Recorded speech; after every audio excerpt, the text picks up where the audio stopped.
Touchscreen Android phone control RC car.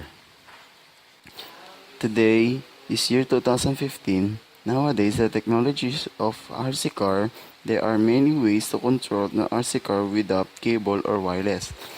We think about how to innovate a remote control car, or as we all know, RC car.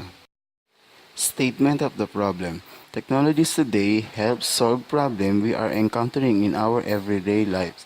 This gives the idea of developing or making a project to solve on how to drive easiest way by a touchscreen Android phone using radio frequency. This project can be applied in a real-life situation. Objective of the study: to develop how to control a remote control car or real car using a touchscreen Android phone.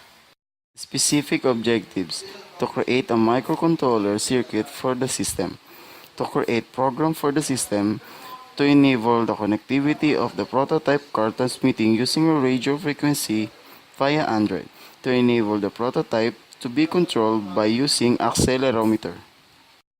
Background of the study: radio-controlled or RC car are battery and gas-powered model car or trucks that can be controlled from distance using a specialized transmitted or remote.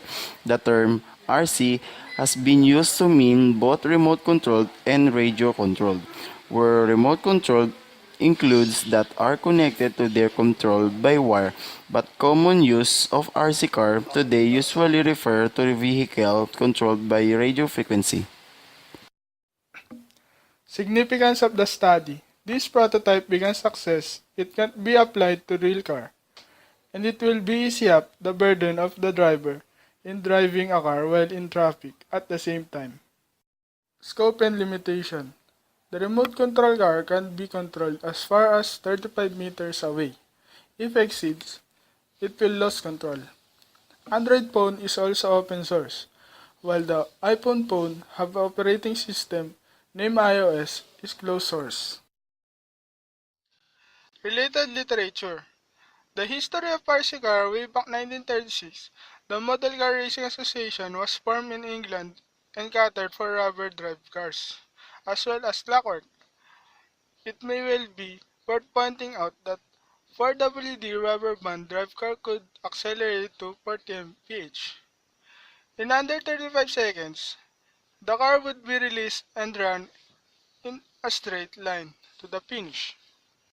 In America, miniature petrol engines were being put into cars, but a greater need for control was required. Circular cable tracks were built, and by 1940 speed of 60 mph were being achieved. A desire to run races with multiple cars, coupled with the emergence of small engines of 1 to 2.5 cc. Technical design. First, the design quartet is to gather on how innovations that will add or contribute for the features of the car.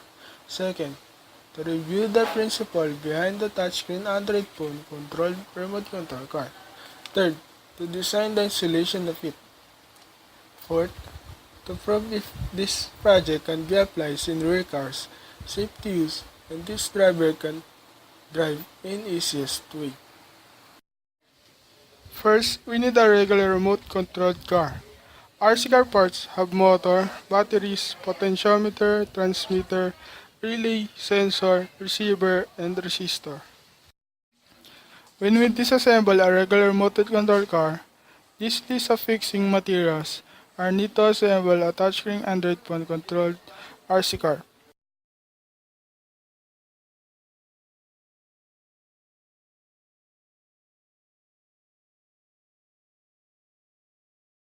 Created using Powtoon.